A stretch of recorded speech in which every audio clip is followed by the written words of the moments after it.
development of new religious belief. Development of new religious belief or ideas. New religious ideas. In the lesson here, they are talking about the Buddhism and the Jainism. So, in the 6th century, or you can say 563 BC, what has happened, which we have talked earlier, that the people where we can find the Upanishad in the later Vedic age. We are talking about the later Vedic period. Later Vedic age, children. So, later Vedic age, we all know start from year 1600 BC, children. In the later Vedic age, when the development of, you can see, there is a talk about the Upanishad. The Upanishad are which talks about the spiritual, which talks about the aspect of how the philosophical ideas of the people of the Upanishadic thinkers, they were trying to tell how to lead a life, right, children? So when we learn the Vedas, they comparing the Vedas and the Upanishad, right? So Vedas which talk about there is a life after the death of a person, what happened, they confine with the life cycle and they reborn again back in the Vedas. And there are some ritual and there are some sacrifices of the worship of the god and goddesses written in the Vedas, children. But according to the Upanishad, where the Upanishad composed written by some scholars, social leaders, where it is written in Sanskrit language, and we can find that in the Upanishad they were talking that there are, after the death of a person, they collide, they confine, there is no death of an Atma. It combined with the Brahmanas and become a universal soul, which they are talking by the Upanishadic thinker like Gargi. Upanishadic thinkers which we find in our textbook, they are talking about the stories. In the Upanishad, children, in the later Vedic age, we have already discussed that it is a conversation between the teacher and the student always. And they have mentioned in the textbook about the stories which we are going to take care now. We are going to see that. And one of the Upanishadic thinkers which we are talking about, the Satyakama Jwala. Satyakama Jwala is a son of Jwala, a very poor family, but was taken as a student by the teacher called Gautama Buddha. So in this last time we have learned how these new religions have come into existence, right, children? Now we are going to learn about what the new religions have come up from the Mahajanapadas of your Buddhism and Jainism, like Hinduism text. The same text we have about the Buddhism and Jainism. So who was the founder of your Buddhism, children? Siddhartha. Gautama Buddha we came to know. His youngest name was Siddhartha.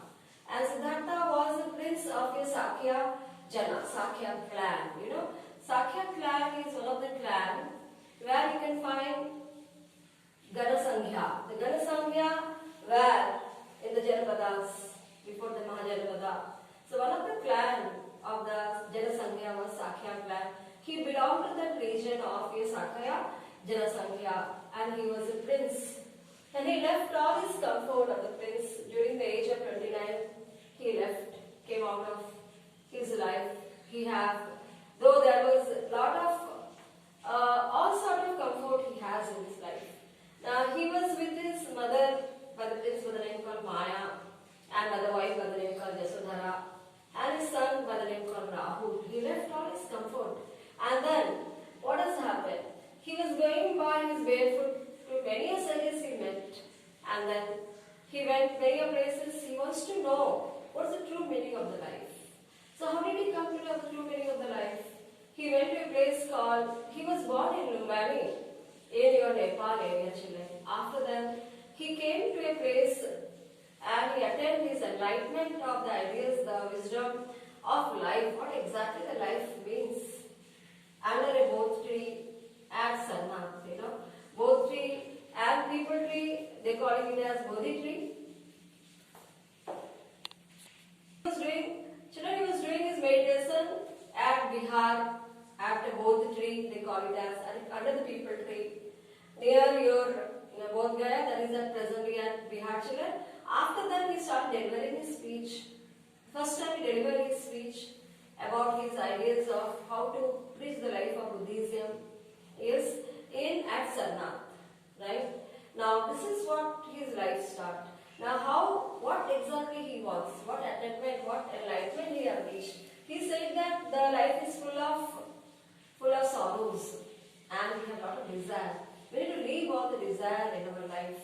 So he said that there are four noble ideas, four noble truths of the life is we are full of sufferings.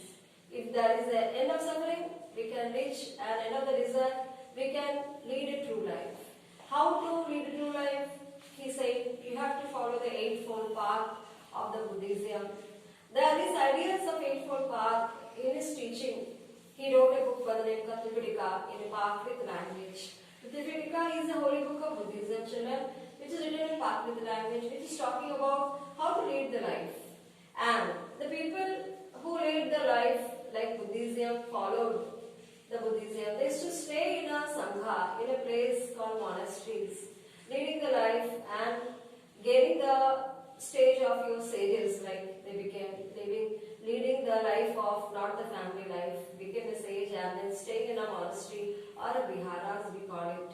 And there are many stupas in different places you can find where the Buddhist stupas are there in many places, children.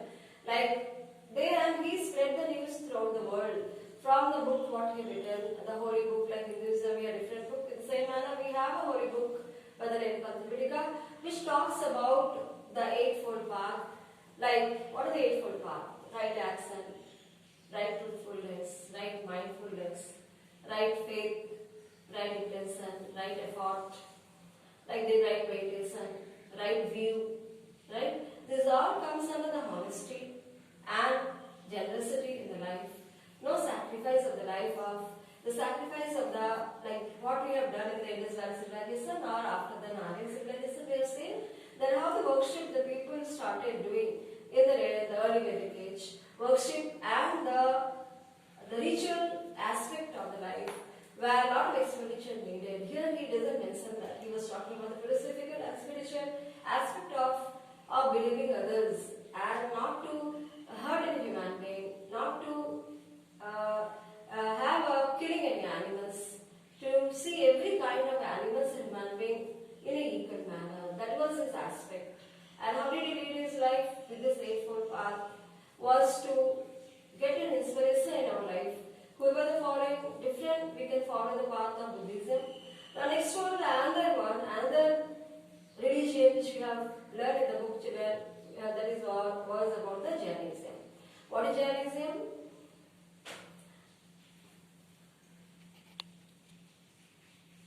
Children, Jainism was talking about the same manner like Buddhism, another religion. It was spread by Mahavira. So this Vardhamana Mahavira, his name was, in the three principles of his by the name called Triratna. So we learn in more detail